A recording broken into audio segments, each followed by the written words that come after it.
जय श्री राधे। एक बार दोबारा आपका स्वागत करता हूं ब्रजवासी रवि पर। आज आपको लेके आया हूं रमन रेती मंदिर, जो गोकुल से आगे मौजूद है, जहां भगवान कृष्ण खेला करते थे, मिट्टी में खेला करते थे, मिट्टी खाया करते थे। तो यहाँ की यूनिकनेस आपको दिखाऊंगा और एक सरप्राइज़ भी आपके लिए है कि यहाँ पर संध्या की जो आरती है वो हाथी करते हैं भगवान कृष्ण की। तो ये एक यूनिक पॉइंट आप मिस मत करना, पूरा व्लॉग देखना। ये मंदिर बहुत ही शानदार है, बहुत ही सुंदर है, हज़ारों लोग यहाँ पर आते हैं। तो मिलते हैं कुछ समय बाद। जय श्री राधे। जय श्री राधे, जय श्री कृष्णा। आज मैं आपको लेकर आया हूँ मथुरा में गोकुल के पास रमन रेड्डी मंदिर और गुरुकुल में। कहते हैं यहाँ पर भगवान कृष्ण खेला करते थे, यही उनके पैरों की धूल है और यहाँ पर भगवान कृष्ण खेला करते थे, काफ़ी समय यहाँ उन्होंने बिताया। इसे बोलते हैं रमन रेती। रमन रेती में एंट्री करने से पहले मैं आपको दिखाता हूँ यहाँ का छोटा सा उपवन, जहाँ हिरन रहते हैं, बारहसिंगा रहते हैं, बतख रहते हैं और यहाँ पर शतुर्मुर्ग भी रहते हैं। तो ये जो आप यहाँ पर मिट्टी देख रहे हैं, ये कोई मिट्टी नहीं है, ये कोई मामूली मिट्टी नहीं है, यमुना जी की बालू है जो स्पेशली इस उपवन को बनाने के लिए यूज़ की गई है। तो सबसे पहले हमने इसके पास हिरन को कुछ खिलाया, क्योंकि जब भी लोग यहाँ पर आते हैं तो कुछ ना कुछ सेवा करते हैं। तो हिरन को हमने कुछ खिलाया। यहाँ पर चने थे तो हमने लिए और हिरन को खिलाया। आपको स्पेशली अगर ये नज़ारा देखना है तो कहीं ना कहीं आपको जंगल में जाना पड़ता है या टीवी पे आपको देखने को मिलता है, लेकिन जब भी आप रमन रेती आते हैं तो ये नज़ारा आपको यहाँ पर मिलता है और यहाँ से जाने का आपका मन ही नहीं करेगा, क्योंकि यहाँ पर हिरन ही इतने सुंदर सुंदर है, इतनी सुंदर यहाँ पर चीज़ें हैं। तो अभी आपको एंट्री कराते हैं, लेके चलते हैं रमन रेती गुरुकुल और मंदिर में। ये इसका एंट्री फेस है। जब भी आप यहाँ पर आएंगे तो आपको आने के बाद एक अलग ही फीलिंग आएगी, एक अलग ही एनर्जी आएगी, क्योंकि यहाँ का जो वातावरण है बिल्कुल पॉजिटिव है, बिल्कुल हरा भरा यहाँ का वातावरण है। यहाँ का ऑक्सीजन लेवल 200% तो रहता ही होगा, क्योंकि यहाँ पर इतने ही हरियाली है। और जैसे आप इस मंदिर में एंट्री करेंगे, आश्रम में एंट्री करेंगे, तो आपको स्पिरिचुअल चीज़ें यहाँ पर मिलेंगी, क्योंकि यहाँ पर शॉप्स हैं छोटी छोटी जो स्पिरिचुअल चीज़ें आपको देती हैं, खरीद सकते हैं आप यहाँ से, क्योंकि स्पिरिचुअल चीज़ें शहरों में काफ़ी कम मिलती हैं। जब भी आप मथुरा में आते हैं तो यहाँ आप कुछ भी परचेज़ कर सकते हैं, ले सकते हैं, जैसे कि कंठी माला, आपको ग्रंथ लेने हैं, तुलसी माला लेनी है या भजन की माला लेनी है, कुछ भी एक्सपायर्ड चीज़ें आपको लेनी है रिलेटेड टू अध्यात्म, तो आप इजीली आप यहाँ से परचेज़ कर सकते हैं, ले सकते हैं। तो यहाँ पर उचित दामों में आपको चीज़ें मिल सकती हैं, आप यहाँ से खरीद सकते हैं जब भी आप मथुरा आए हैं या रमन रेती आए। तो मैं आपको लेके चलता हूँ सेकंड गेट पर। जहाँ से हमने एंट्री करी वो पहला गेट था, ये इसका सेकंड गेट है जो ऑरेंज का बनाया हुआ है। आप देख सकते हैं यहाँ का एंट्री करने से पहले यहाँ का जो सीन है वो बहुत ही अच्छा है, बहुत ही सुंदर है, क्योंकि हरियाली आपको मिलती है। चलिए एंट्री हम करते हैं अंदर। और जैसे आप एंट्री करेंगे तो आपको यहाँ पर एक ब्लू कारपेट है जो बिछाया गया है, और यहाँ पर आप देख सकते हैं एंट्री के बाद किसी भी चीज़ का एडवांस टेक्नोलॉजी या एडवांस मॉडर्न चीज़ों का यहाँ पे प्रयोग नहीं किया गया है। यहाँ पर हर चीज़ एक पुराने तरीके से बनाई गई है, लेकिन बहुत ही सुंदर बनाई गई। जैसे आप इसमें आश्रम में एंट्री करेंगे तो आपको लगेगा कि आप भगवान कृष्ण के ज़माने में पहुँच गए, उसी युग में आप पहुँच गए, द्वापर युग में आप पहुँच गए। तो आपको लगेगा कि ये एक अलग ही दुनिया है। तो जब भी आप आते हैं आपकी सुंदरता आपको इतना अमेज़ कर देगी कि यहाँ से आपको जाने का मन ही नहीं करेगा। तो एक बाहर का लुक है। जैसे आप एंट्री अंदर करते हैं तो आपको लेफ्ट हैंड में मिलता है एक पार्क, सुंदर सा पार्क, और यहाँ पर स्पेशली सफाई का बहुत ही ध्यान रखा गया है, क्योंकि सफाई ही हमारे लिए बहुत इम्पोर्टेंट है। आप देख सकते हैं कि कैसे यहाँ पर झोंपड़ियाँ बनाई गई हैं, कुटिया बनाई गई हैं और एक पार्क है। और ये आपको दिखाता हूँ, ये संतों के बैठने की जगह है, उनकी मीटिंग का स्थान है, जहाँ हर किसी को एंट्री नहीं मिलती है। आने वाले प्रोग्राम की यहाँ पर मीटिंग होती है, वार्तालाप होती हैं, बातें होती हैं। अब मैं आपको अंदर का व्यू दिखाता हूँ। जैसे आप इससे आगे बढ़ते हैं तो यहाँ आप देख सकते हैं मंदिर का व्यू। यहाँ छोटे छोटे मंदिर हैं, भगवान शिव का मंदिर है, नवग्रहों का मंदिर है, भगवान कृष्ण का मंदिर है। उसके दर्शन मैं आपको 1 बाय 1 कराऊँगा। तो सबसे पहले मैं आपको कराता हूँ नवग्रहों के मंदिर का दर्शन। ये बाहर का एक लुक है जो आप देख सकते हैं, बहुत ही ब्यूटीफुल है, इसका आर्किटेक्ट अमेज़ है। अब मैं आपको अंदर से नवग्रह के मंदिर का दर्शन कराता हूँ, जहाँ पुजारी जी सेवा में हैं, पूजा कर रहे हैं। नवग्रह आप सब जानते होंगे, सब लोग इनकी पूजा करते हैं नवग्रहों की, और जो भी आपकी मान्यता है, जो भी आपकी विशेष होती हैं तो इंसान मांगता है। अब इसके बाद मैं आपको दर्शन कराऊंगा भगवान शिव के मंदिर की, जो इसके बगल में ही मौजूद है भगवान शिव का मंदिर।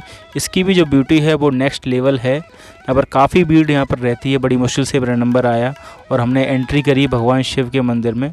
ये एक आउटर लुक है। अभी मैं आपको बाहर से भगवान शिव के दर्शन कराता हूँ, उसके बाद हमें एंट्री अंदर मिलेगी। चलिए अब चलते हैं अंदर, भगवान शिव के दर्शन करते हैं। ये शिवलिंग यहाँ पर मौजूद है और काफ़ी लोग यहाँ पर दूर दूर से आते हैं और हर हर महादेव का नारा, हरे कृष्ण हरे राम का नारा लगाते हैं। तो अब मैं आपको सेकंड लेवल पे लेके चलता हूँ। यहीं मंदिर के सामने एक मौजूद है कथा पंडाल। यहाँ आप देख सकते हैं कि बहुत ही बड़ा ये पंडाल है, जहाँ संत सम्मेलन होता है, कोई भी वार्तालाप होती है वो होता है।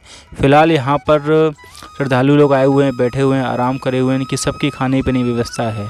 इसी के बगल में यहाँ पर गौशाला बनाई गई है। गौशाला बहुत ही ज़रूर चीज़ है, जहाँ आप देख सकते हैं बहुत ही सुंदर सुंदर गायें और उनके बच्चे यहाँ पर हैं, जिन्हें बछड़े बोलते हैं हम लोग, और सेवा यहाँ पर लोग देते हैं, क्योंकि भगवान कृष्ण को सबसे प्रिय गाय थी और हम भी हमारे हिंदू धर्म में गाय को बहुत ही सम्मान देते हैं और बहुत ही प्यार करते हैं। तो अब मैं कुछ और आपको दिखाता हूँ कि यहाँ पर कुटिया कैसी बनाई गई हैं। इससे पहले कुटिया आपने नहीं देखी होंगी, इस तरीके से कुटिया, तो यहाँ पर इसे इंग्लिश में हट बोलते हैं। और यहाँ पर एक गुरु कुटी बनाई गई है, जो पुराने गुरु थे जो शायद अब मौजूद नहीं है, उनकी याद में ये यहाँ पर बनाया गया है। आप देख सकते हैं बहुत ही सुंदर है, बहुत ही अच्छा यहाँ का दृश्य है। इसके बगल में आप देखेंगे तो रेड कलर की कुटिया यहाँ पर बनाई गई है। इसमें कोई भी एडवांस टेक्नोलॉजी नहीं है, ये सब ही घास से, फूस से, लकड़ियों से बनाई गई है और बहुत ही इसका अच्छा नज़ारा है। आप देख सकते हैं, कभी आप इसके पास आके बैठेंगे तो आपको लगेगा ही नहीं कि आप 2023 में बैठे हैं, आपको लगेगा कि मैं भगवान कृष्ण के ज़माने में पहुंच गया हूं। जब भी मैं, क्योंकि मैं यहाँ पर बचपन से आ रहा हूं और बचपन से इस चीज़ों को देख रहा हूं, तो मैं तो काफ़ी अच्छा यहाँ पे फील करता हूँ। मेरा सारा डिप्रेशन, सारी एंजाइटी, सारा वर्कलोड सब यहाँ पर फिनिश हो जाता है। कि आप देख सकते हैं कि वॉल पे भी भगवान कृष्ण के ज़माने की चीज़ें दिखाई गई हैं। और ये एक लुक है। ये जो मिट्टी आप देख रहे हैं, ये कोई मिट्टी नहीं है, ये जमुना जी की बालू है। हाँ दोस्तों, ये मिट्टी नहीं है, ये जमुना जी की बालू है, जो स्पेशली इस आश्रम को बनाने के लिए यूज़ की गई है। और यहाँ पर जो दीवार आप देख रहे हैं, यहाँ भगवान नारायण की, भगवान कृष्ण की लीला हैं, उनके फ़ोटो, उनकी चित्रण किया गया है, जहाँ श्रद्धालु आते हैं और देखते हैं। अब मैं आपको दूसरे तरफ लेके चलता हूँ आश्रम के, जहाँ आप कुटिया और अच्छे तरीके से देख सकते हैं। यहाँ पर जो स्पेस है वो बहुत ही खुला स्पेस है। आप कहीं भी जाकर ध्यान कर सकते हैं, बैठ सकते हैं, और हर वॉल पर, हर कुटिया के पीछे कुछ ना कुछ दृश्य आपको दिखाया गया है, जो भगवान कृष्ण की लीलाओं को आपको याद कराएगा। हाँ दोस्तों, आपने अपने लिए जीवन में भगवान कृष्ण का काफ़ी सारे नाटक देखे होंगे, लेकिन जब आप यहाँ पर आते हैं तो आपको ऐसा लगता है कि भगवान कृष्ण आपके साथ हैं, क्योंकि उनकी लीलाएं आपको यहाँ पे दिखाई जाती हैं, दर्शाई जाती हैं। बहुत ही सुंदर सुंदर चीज़ें आपको दिखाई जाती हैं। यहाँ पर और भी चीज़ें मैंने आपको दिखाता हूँ। यहाँ पर पुराने तरीके से आप कुटिया देख सकते हैं, जहाँ बैठा करते थे। शायद मथुरा के अलावा मुश्किल है इन चीज़ों का मिलना, मथुरा में ये चीज़ अवेलेबल हैं। अब मैं आपको एक और अमेजिंग चीज़ की तरफ लेके चलता हूँ, जहाँ हर लोग आते हैं और समय बिताते हैं। यह है मंदिर के बैक साइड, और यह है मंदिर का शिखर। आप देख सकते हैं कितना ऊंचा मंदिर है, और वॉल पे कितनी अच्छी यहाँ पर कलाकारी की गई है, चित्रण किया गया है। इस मिट्टी में, इस रज में हर व्यक्ति आके खेलता है, समय बिताता है, क्योंकि उनका मानना है कि भगवान कृष्ण उनके साथ हैं, उनके आसपास हैं, और इसी मिट्टी में भगवान कृष्ण खेला करते थे, समय बिताया करते थे। तो इसलिए हर व्यक्ति यहाँ पर, हमने सोचा हम भी यहाँ पर थोड़ा समय बिताते हैं। यहाँ पर आप चप्पल जूते नहीं पहन के आ सकते, आपको नंगे पैर ही आना होता है और फील करना होता है भगवान कृष्ण की लीलाओं का, और आपको ध्यान लगाना होता है। हर व्यक्ति यहाँ पर आते हैं, बहुत बहुत दूर से यहाँ पे लोग आते हैं, भारत के हर, और मैं कहूँगा आउट ऑफ कंट्री से भी यहाँ पे लोग आते हैं, और काफ़ी समय यहाँ पर लोग बिताते हैं। और कभी भी अगर आप आएँ यहाँ पर अवश्य समय बिताएं, आपको फील बहुत अच्छा होगा। आप एक नेक्स्ट लेवल की दुनिया में पहुँच जाएंगे सारी परेशानियों को छोड़कर। अब मैं आपको लेके चलता हूँ अंदर दर्शन के लिए। तो यहाँ पर हमने एंट्री करी है, और यहाँ पर मैं आपको दर्शन कराता हूँ, क्योंकि भीड़ बहुत है, तो आपको दर्शन करने के लिए थोड़ा दिक्कत हो सकती है। चलिए अब मैं आपको यहाँ पर दर्शन कराता हूँ और दिखाता हूँ भगवान कृष्ण। इसे बोलते हैं रमण बिहारी, क्योंकि यहाँ पर भीड़ थोड़ा काफ़ी है भाई, तो इसलिए आराम से हमें चलना पड़ेगा यहाँ पर। चलिए मैं आपको आराम से दर्शन कराता हूँ। ये हैं हमारे रमण रीति के अंदर रमण बिहारी। जय श्री राधे, जय रमण बिहारी। आप देख सकते हैं अब सत्संग कीर्तन चलता रहता है और ऐसा शोर शराबा होता रहता है। ये मैं आपको एक पूरा व्यू दिखाता हूँ यहाँ के अंदर का। यहाँ का आर्किटेक्ट आप देख सकते हैं, यहाँ पर एक ब्यूटी है जो आपको हार्डली किसी मंदिर में मिलेगी। मैं तो इसको one of the most beautiful temple मानता हूँ पूरे वर्ल्ड में, क्योंकि इसका इतना अच्छा सुंदर चीज़ें हैं। यहाँ पे फिर आपको विग्रह दिखाता हूँ चीज़ों का। ये संतों का विग्रह है, ये भगवान कृष्ण का विग्रह है, और भी यहाँ पर विग्रह है चीज़ों का, ये संतों का विग्रह है, और एंड में आप देखेंगे हनुमान जी का विग्रह। तो यहाँ पर सभी देवी देवता हैं और बहुत ही अच्छी चीज़ है। अब मैं आपको दिखाता हूँ एक यूनिक चीज़। यहाँ पे आप देख सकते हैं गजराज जी का आगमन हो चुका है, हाथी महाराज आ चुके हैं। आपको सुन के हैरानी होगी, यहाँ पर संध्या की आरती पुजारी जी के साथ गजराज करते हैं। हाँ, हाथी महाराज यहाँ पर पुजारी जी के साथ आरती करते हैं और घंटी भी बजाते हैं, तो वो भी आपको मैं दिखाने वाला हूँ। चलिए हम चलते हैं हाथी महाराज जी के पास और थोड़ा सा इनसे आशीर्वाद लेते हैं, क्योंकि हमारे हिंदू धर्म में मान्यता है कि भगवान गणेश के ये स्वरूप हैं। तो मैं आपको यहाँ पर लोग आते हैं, इनको टच करते हैं, इनके सूंड से आशीर्वाद लेते हैं, तो वही हमने किया। तो अभी मैं आपको कराने वाला हूँ दर्शन। पर्दा खुलने वाला है दोबारा से कि आरती के श्रृंगार के बाद। जय श्री रमण बिहारी।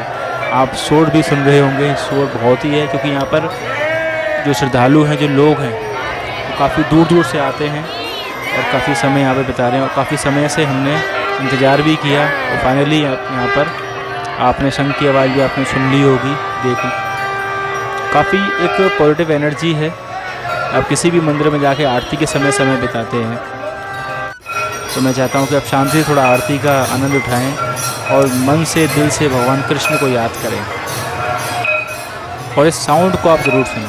तो साउंड यहाँ पर आरती का हो रहा है। अभी यहाँ पर पुजारी जी आरती कर रहे हैं, तो आप आराम से आरती का आनंद लीजिए और अपने मन में, दिल में भगवान कृष्ण को याद करिए। जय श्री रमण बिहारी। बैकग्राउंड में काफ़ी घंटियाँ बज रही हैं। बहुत ही सुंदर यहाँ का नज़ारा है। मैं आपको फील नहीं करा सकता हूँ, लेकिन जब मैं वहाँ पर था तो बहुत ही एक नेक्स्ट लेवल का यहाँ पर एक फील आता है। यहाँ पर आप देख सकते हैं, ये देखिए नेक्स्ट। आप दूसरी तरफ यहाँ पर हमारे हाथी महाराज गजराज जी घंटी हिला रहे हैं, अब घंटी बजा रहे हैं, आप देख सकते हैं। सामने पुजारी जी आरती कर रहे हैं और महाराज हाथी महाराज जी वो भी घंटी हिला रहे थे। ऐसा दृश्य आपको दुनिया में मुझे नहीं लगता कहीं और मिलेगा। ये पॉसिबल है केवल मथुरा में। यहाँ पंखे की आरती अब महाराज जी कर रहे हैं और सामने से आप देखेंगे गजराज हमारे हाथी महाराज, अब वो पंखा हिला रहे हैं पीछे की तरफ से। मैं आपको दोनों तरफ का चीज़ें दिखा रहा हूँ, सीन दिखा रहा हूँ। ऐसा अनोखा दृश्य शायद आपने पहले कभी ना देखा हो। ये अपनी लाइफ में आप पहली बार देख रहे हैं, जो केवल रमन रेती में ही, मथुरा में ही पॉसिबल है। सामने पुजारी जी आरती कर रहे हैं और पीछे से गजराज जी पंखा हिला रहे हैं। तो दृश्य अद्भुत दृश्य है, शायद इससे पहले आपने कभी देखा ना हो।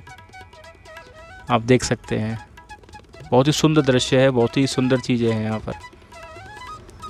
देखिए, एक टांग उठाकर अपना अभिवादन करते हैं और काफ़ी श्रद्धालु यहाँ पर हैं। ये यहाँ के विद्यार्थी हैं जो यहाँ पर सेवा दे रहे हैं, घंटा बजा रहे हैं। इसका साउंड ही आपको नेक्स्ट लेवल लगेगा। ये देखिए, अब शून्य उठाकर अभिवादन दे रहे हैं, नमस्कार कर रहे हैं, प्रणाम कर रहे हैं। अब महाराज जी दूसरी तरफ जा रहे हैं कि भगवान शिव की आरती होगी, उस तरफ महाराज जी जा रहे हैं। और भीड़ तो भाई बहुत है आज। अब गजराज जी दंडवत प्रणाम करेंगे और प्रणाम करने के बाद दूसरी तरफ जाएंगे आरती के लिए, भगवान शिव की आरती के लिए। बहुत ही सुंदर दृश्य है ये। चलिए, अब मैं आपको दिखाता हूँ कि महाराज जी कैसे, गजराज जी कैसे भगवान शिव की आरती करते हैं। सेम घंटी बजाते हैं और अभिवादन करते हैं भगवान शिव की। इसके बाद आप जय जयकारा सुन सकते हैं कि कैसे लोग यहाँ पर जयकारा लगाते हैं हमारे सभी देवी देवताओं के लिए, भगवान के लिए, ब्रह्मा विष्णु महेश सबके लिए, सनातन धर्म के लिए, हिंदू धर्म के लिए, गौ माता के लिए, ये आप सुन सकते हैं। बहुत ही अद्भुत यहाँ पर नज़ारा है, रोंगटे आपके खड़े हो जाएंगे कभी भी आप यहाँ पर आरती लेने आएंगे। आप देख सकते हैं पूरा जोर से, पूरी ताकत से लोग यहाँ पर जय जयकार करते हैं।